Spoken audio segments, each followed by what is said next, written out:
Anti mekar ya. Jadi dulu syaratnya bisa ke Jerman itu memang dilihat dari prestasinya juga ya, dulu Pak? itu ada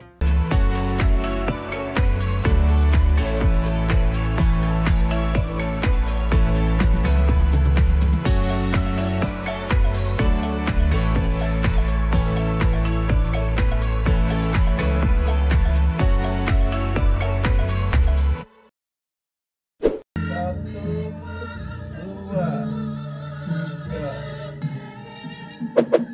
Anti mekar ya.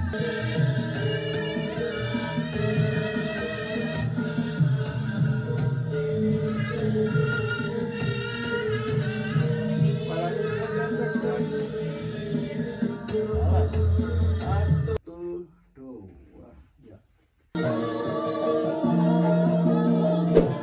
Oke guys, welcome back to my YouTube channel Mama Muda di Jerman.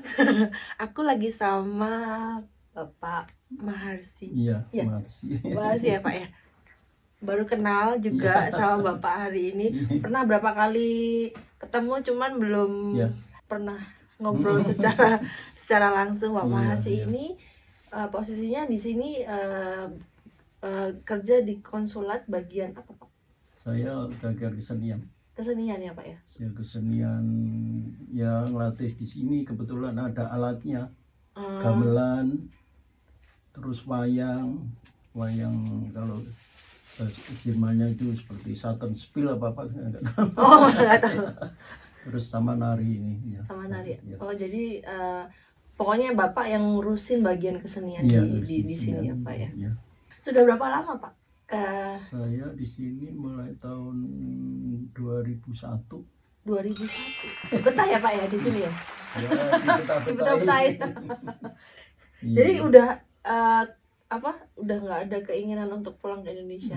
Saya kira enggak, soalnya sudah umur, jadi nanti untuk kesehatan di sana susah di Indonesia. Kalau di sini kan misalnya ada asuransi kan tanggung jawab sampai meninggal nanti. Tapi kan kalau pensiun masih bisa tetap di sini Pak? Ya, tapi saya enggak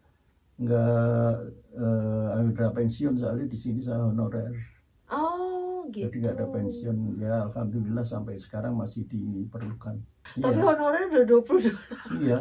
Udah. Oh itu nggak bisa pengajuan lagi ya Pak? Nggak bisa, soalnya sudah melebihi umur. Kalau pengalaman Pak Maharsi di Indonesia dulu memulai nari dan mendalang Enggak, saya gimana itu Pak? sebentar ya, saya ambil ya. Oh boleh. Nari itu sejak tahun berapa itu coba? Aduh, jadi saya juga pengen tahu juga. Nggak tahu Pak Ini Maharsi. ada piagamnya prestasinya Pak Maharsi di Indonesia nih. Iya. Jadi bisa sampai ke Jerman ternyata. Itu mulai dari tahun 65 saya sudah jadi tim provinsi Jawa Tengah. Tahunnya coba dilihat. Kalian belum direncanakan. 65. Tahun 65 sudah jadi tim kesenian Ya. Kota Praja. Iya, Dulu Kota Praja kan, sekarang Kota Madya. foto mudanya Pak Maharsi. Ganteng loh. Jadi dulu syaratnya bisa ke Jerman itu memang dilihat dari prestasinya juga dulu ya Pak ya? ada sekolahan Jerman cari guru, pokoknya guru kesenian Indonesia. Kesenian Indonesia. Terus kebetulan yang nyari itu ditunjukkan ke saya. Terus saya kesini, diajak kesini sama orang Jerman 3 bulan. Terus itu selain ngelatih orang Jerman, saya kadang-kadang hari latihan ke sini. Gitu. Jadinya sekarang setelah tiga bulan selesai saya kembali Indonesia, terus ditarik ke sini. Ditarik ke sini latihan sampai sekarang. Berarti guru kesenian itu belum tentu di setiap konsulat ada ya Pak? Yang untuk enggak ada. Kalau di Jerman cuma di Hamburg tuh aja atau ada Sepertinya, beberapa? kalau di sini KJR-nya kan 2 Di Jerman. Frankfurt sama sini. Frankfurt nggak ada. Frankfurt nggak ada. Ya cuma di sini aja. Nah, gitu. Mungkin kalau di Belanda mungkin ya Belanda banyak ya. Cuman kalau di Jerman, padahal di Jerman tuh penduduk Indonesianya lumayan lebih banyak setelah Belanda ya Pak ya. Pentasnya kira-kira kapan nih Pak? Pentasnya 17 Agustus. Ya 17 paling. Sama itu Langenah. Di Bremen juga kan Pak katanya Pak Mari juga kalau pentas iya. Kalau pentas sudah kemana-mana. Itu saya wayang kulit itu sudah ikut festival di Praha juga. Kalau dari konsulat yang di sana. Konsulat gamelan sama wayang kulitnya sekali. Jadi di Eropa ini Bapak mungkin yang sudah cuma satu-satunya juga ya? Iya, di Jerman cuma satu-satunya sering. Ya wayang, gamelan, nari itu. Sebetulnya di Frankfurt sering minta wayang, tapi kan bawa alatnya itu susah. Bawa alatnya, iya, transportnya yang sudah susah. 2 kali minta sampai nggak bisa. Paling yang deket-deket sini aja. Kalau ada yang tertarik nih Pak untuk latihan tarian Indonesia, itu biasanya ada kayak biayanya atau nggak ada biaya?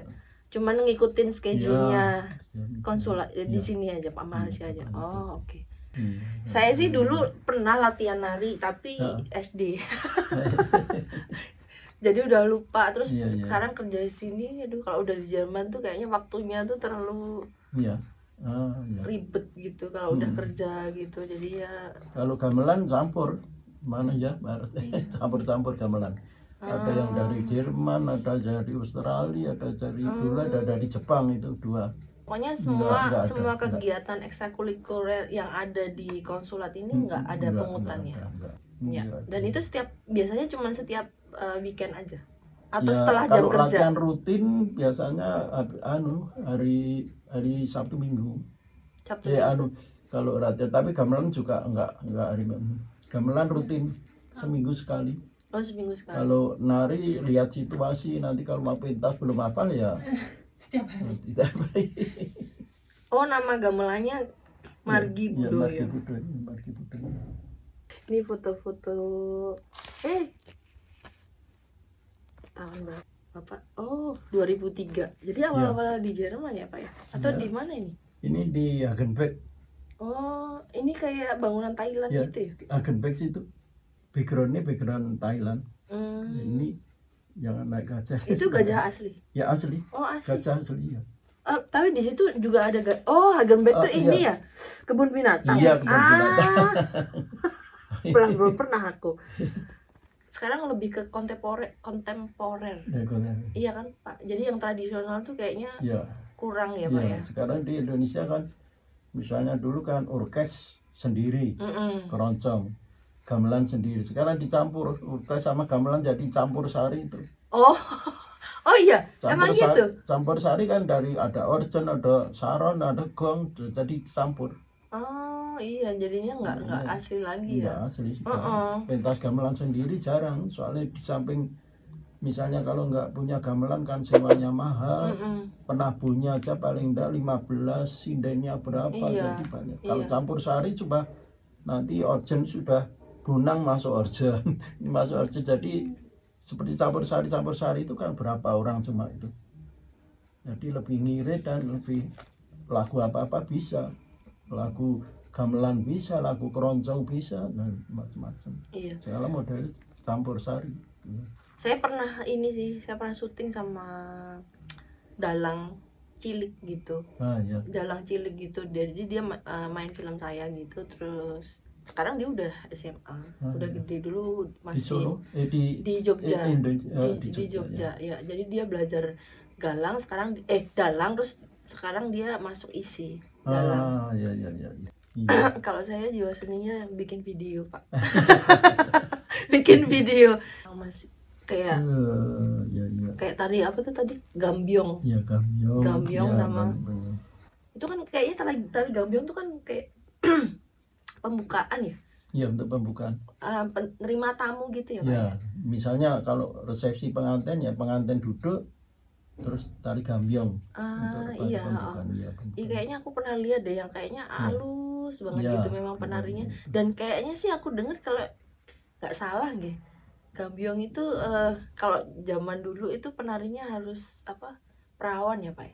Ya enggak, ya. Enggak, kalau Itu di keraton ya. Di keraton. Ya, Kalau di memang keraton. harus itu. Ya harus. Apalagi mungkin ya juga putranya selir-selir, putranya raja. Oh, jadi nggak boleh yang orang luar gitu. Kalau Gambyong jarang, tadi ada tarian khusus untuk di kerajaan itu. Ada yang gimana, Bedoyo. Oh, ya, bukan Gambyong itu bukan ya? Gambyong. Aku kayaknya dengar ada kayak Bedoyo, tarian. Serimpi, tapi itu lama sekali sampai hampir 1 jam nari terus ya. Oh, iya ya. Itu sih kayaknya katanya sih terlalu sakral banget, jadi. Iya, terlalu sakral. Yang nari itu harus perawan karena nanti katanya ada apa, Nyi Roro Kidul. Iya. Apa ya, kalau enggak perawan tuh bisa kayak mungkin enggak payu rapi. Jadi kayak itu loh Mbak. Udah pernah dengar nggak? Pernah. Jadi ada tarian khusus yang memang harus ditarikan sama. Ya, itu yang tari keraton itu. Kalau Gambyong itu sudah udah perawan juga boleh, nggak perawan juga boleh. Itu dan itu tariannya tarian masyarakat. Iya. Kecuali kalau di keraton itu Bedoyo yang bisa jumenengan raja, terus tari itu khusus jadi Bedoyo apa itu. Iya. Ada. Pernah lihat tari apa, kecak? Oh, kecak. Kecak itu aja kan ada macam-macamnya. Kalau saya pernah nonton di Ubud sama di Uluwatu, itu beda ternyata. Nggak tahu. Ada ya, mungkin aku nggak tahu ya, dimasukin cerita Ramayana dan Sintanya, tapi ada juga yang enggak kayak gitu. Terus kalau kadang-kadang kalau enggak itu ngantuk ternyata, padahal kecak tuh kan ini ya musiknya tek tek tek tek tek gitu kan. Cuman apa, karena mungkin ada bahasa yang saya nggak ngerti kan, ada ngomongnya juga kan itu kayak apa wayang orang kayak gitu. Kalau Ramayana mungkin sudah umum, banyak yang tahu ya, ada Rama Sinta, terus Kijang, Anoman itu sudah tahu. Tapi kalau bukan itu ya agak susah. Iya, alhamdulillahnya kalau di Bali tuh masih tarian tuh masih bener-bener dilestarikan banget. Iya, di sana soalnya jadi mata pencarian kaitan juga sama agama juga, jadi iya bisa. Kalau Jawa kan enggak. Iya. Kalau Bali kan itu kaitannya sama agama juga, jadi pas tari apa. Iya, jadi anak-anak kecil tuh masih sanggar-sanggar tari itu di desa-desa masih ada. Banyak jadi. Sekarang di Jogja wis angel ya Mbak. Jogja jarang ya. Masih kayak UNY gitu latihan. Kan di UNY. Kalau aku dulu kayak di keraton juga masih banyak sanggar kok Mbak, dan itu bayarnya murah gitu. Di keraton kan? Enggak, kalau aku tuh dulu yang di desa-desa gitu. Di desa gitu loh. Di sekolah paling. Di sekolah ya pas ya sekolah. Tapi sekolah itu kulikornya jadi kalau sanggar-sanggar asli, sanggar. Sanggar-sanggar gitu loh Mbak. Soalnya ya susah gitu, penghasilan nggak ada. Iya. Untung masih ada itu ya, sekolahan tari itu ya. Isi, terus Asdi, Jogja, iya. Masih ya. Itu juga saya dengar juga yang itu apa banyak sih yang kayak dikirim-kirim gitu, tergantung ini dana pemerintah juga. Ya susah, soalnya kalau seperti sarjana tari, sarjana itu mau masuk kantor juga agak susah. Misalnya masuk kantor, jadi ini yang sini ada ini lulusan sarjana kesenian dari Jogja jadi pegawai sini, jadi sudah enggak ke fokus kesenian lagi. Enggak ada fokusnya, pokoknya kerja wis. Jawa itu kan lulusan itu ya, jadi kerjanya malah enggak di kesenian. Iya, karena dulu Bali Mbak kemarin pengaruh sebenarnya sih, pengaruh ini juga sih, apa tuh namanya, dulu kan Presiden Soekarno sama Soeharto kan memang apa seneng kesenian ya Pak ya. Pak Karno yang sering. Pak Karno kan Guntur itu dulu dilatih karo kanca Pak Rusman Guntur sama Pak Karno. Oh iya yang dia juga koreografer juga kan Guntur itu. Dulu yang latih karo kanca Pak Rusman. Guntur sih. Kalau guruh ke musik. Oh, ke musik. Musik Iya. Mahardika apa? Mahardika. Iya. Ya. Jadinya Pak Karno kan dulu perempuan Iya, juga harus pakai kebaya. Iya dulu. Iya. Pak Karno di Blitar ya, Pak Iya. Karno. Di Blitar saya pernah ke sana itu, di pelatarannya jembar gitu, terus samping rumahnya gitu ada itu panggung. Ada panggung untuk seperti pentas wayang atau pentas apa di situ ada. Jadi memang senang. Oh, Bapak pernah ketemu Pak Karno berarti? Enggak. Oh, belum. belum. Enggak. Ya Allah. Tapi saya bukan lulusan dari sekolah tari, sekolah seni, enggak.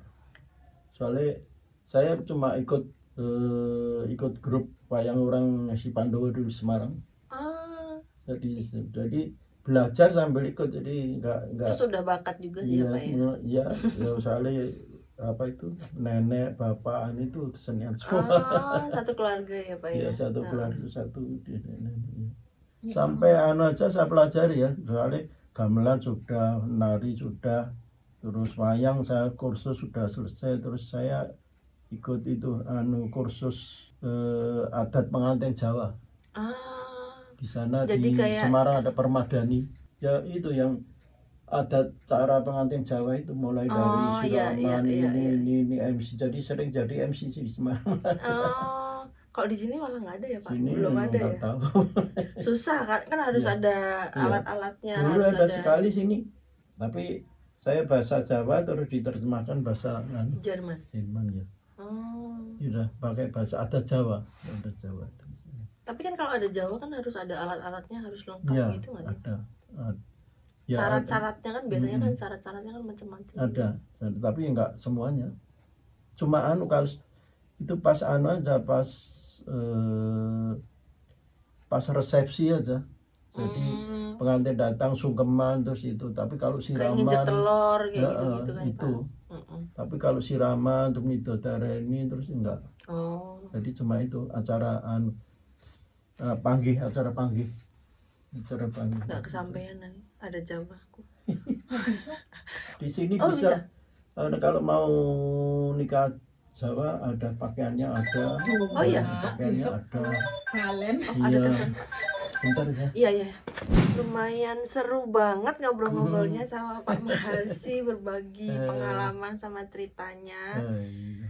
Aku suka banget sih tariannya, budaya Indonesia itu bener-bener suka ya. Gak tahu kalau anak-anak zaman sekarang kayaknya memang harus ditanamkan lagi di gimana caranya untuk melestarikan. Saya kalau lihat YouTube channel juga masih ada di desa-desa tuh, kayak kalau di Jawa Timur ya Pak ya. Kalau ada acara mungkin sunatan atau apa tuh namanya ya?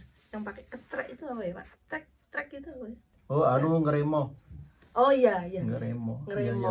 Kayak gitu kan, kalau mereka kan akhirnya kan karena mungkin di panggung-panggung kurang dipanggil, jadinya kan terus akhirnya kayak ada acara di desa gitu, akhirnya keliling kampung gitu. Tapi juga tapi penuh Pak, pasti penuh sebenarnya itu kalau suka, karena mungkin sekarang udah jarang ya, jadinya mungkin kan orang-orang itu datang gitu kan. Gitu. Saya pernah juga sih lihat di ini Pak. Di Borobudur atau Prambanan itu kan ada kayak Rama Sintanya. Itu juga masih ada sih kayak wayang orangnya kayak gitu. Kalau dulu itu misalnya pengantin datang duduk di pelaminan. Wah, ini tarian-tarian yang ini. Sekarang enggak. Pengantin datang salaman, makan, pulang lah, nggak ada waktu untuk hanya untuk nari itu nggak ada. Iya. Saya kan ada kayak kayak guest house di Indonesia. Itu saya pernah ngadain acara namanya Keliling Indonesia. Jadi saya panggil mahasiswa-mahasiswa yang dari Aceh, dari Maluku, Flores, pokoknya tapi baru 10 atau 8 itu akhirnya stop karena ada masalah. Saya ke Jerman kayaknya, kalau enggak saya sibuk gitu. Jadi saya panggil mahasiswa yang dari Aceh tuh nari saman kayak gitu, saya panggil gitu. Jadi saya enggak kan itu kan ada, kalau tali saman kan semakin banyak kan semakin bagus. Itu sih saya ngasih uang transport kayak gitu.